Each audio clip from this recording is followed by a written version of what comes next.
"You shall have no other gods before me." It's a sentence that has ordered faith, law, and empire for millennia. But what did it mean when it was first spoken? Did it deny the reality of other gods, or simply insist that they not be worshipped in Israel's presence? To answer that, we must travel back to a world where gods gathered like councils, where kings rivaled deities, and where nations kept their own patron powers. This is the story of a cosmic rivalry, how Yahweh moved from being one God among many to the single, universal Lord.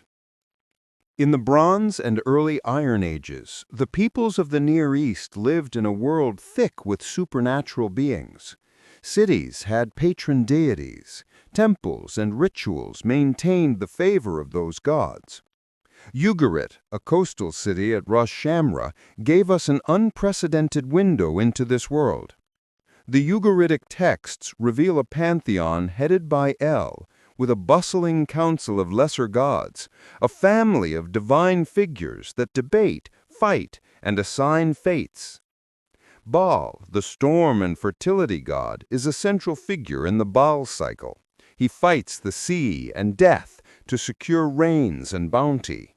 Baal stood up like a hero. He struck the sea, paraphrase from the Baal cycle. This divine council model, one high god with a body of lesser deities who exercise authority, is not an exotic oddity, but the default cosmology of the region. Like her neighbors, early Israelite society lived with gods assigned to peoples and places. Evidence in the Hebrew Bible and in other ancient inscriptions shows an evolution. Initially, Israel's God, Yahweh, behaved like a national patron, the divine protector of one people among many. The Hebrew language itself preserves traces of that older world.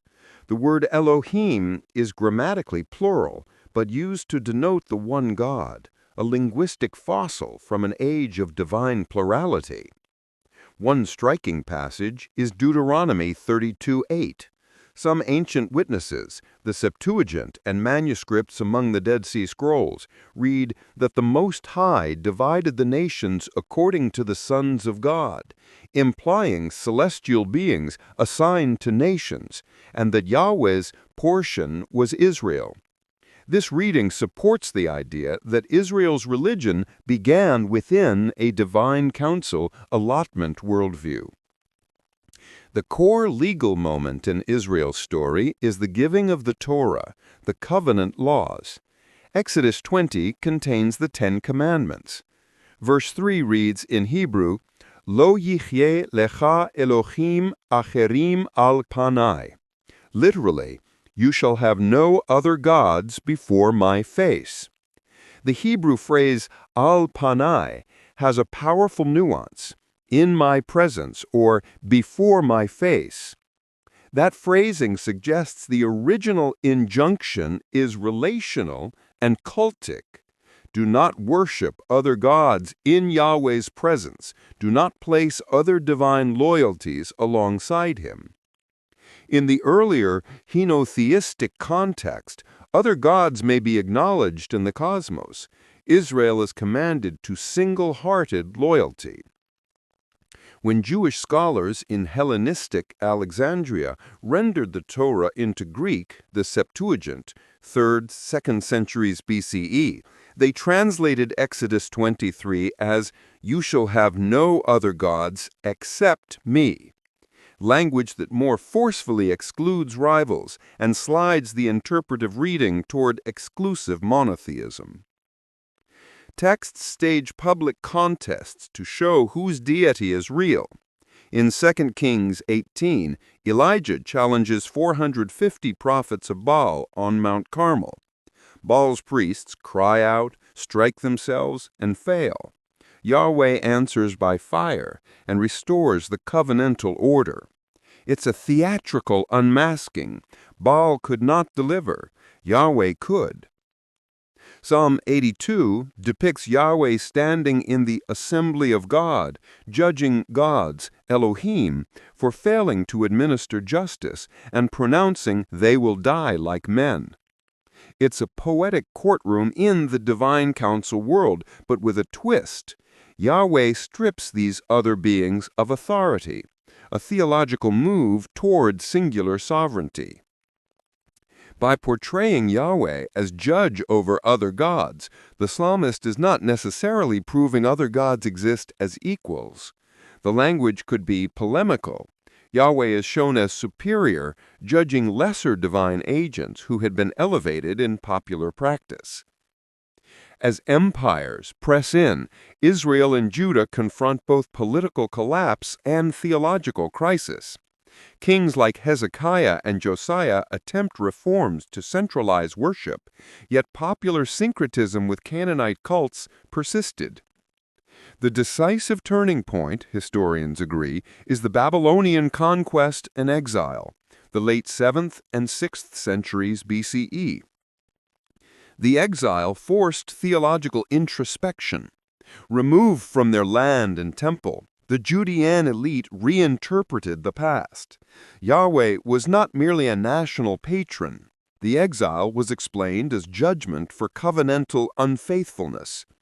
In the diaspora, religious identity hardened around exclusive devotion to Yahweh and the Torah, the seeds of full monotheism. During and after the exile, editors and redactors shaped scriptural texts to reflect a single, universal Lord. Passages like Isaiah's later chapters, for example, Isaiah 45:5, emphatically assert, "I am the Lord, and there is no other." The notion of other gods survives only as idols or demonic pretenders. In the Hellenistic age, Jewish scriptures translated into Greek, the Septuagint, carried this revised theological vocabulary into the Mediterranean world. Greek phrasing, like "accept me" in Exodus 20, reinforced exclusivity, aiding the spread of monotheistic readings among Greek-speaking Jews and then Christians. Archaeology and textual criticism complicate the tidy timeline. Material culture shows persistent aversity in cult practice. Inscriptions and cultic objects attest to continued veneration of Asherah and local rites in Iron Age Israel. The shift to monotheism was not overnight. It was centuries long, contested, and uneven across classes and regions. What begins as a covenantal command, "Do not place other gods before Yahweh," becomes through centuries an assertion of cosmic singularity. The theological consequence is vast. Creation itself is the arena of one Lord. Morality is anchored in divine will, and empire and religion interlock in new ways. When you read the 10 Commandments in the glow of a cathedral or the cool of a synagogue, remember that those words carried the residue of an ancient argument, a world where gods commanded peoples, and peoples answered in cult.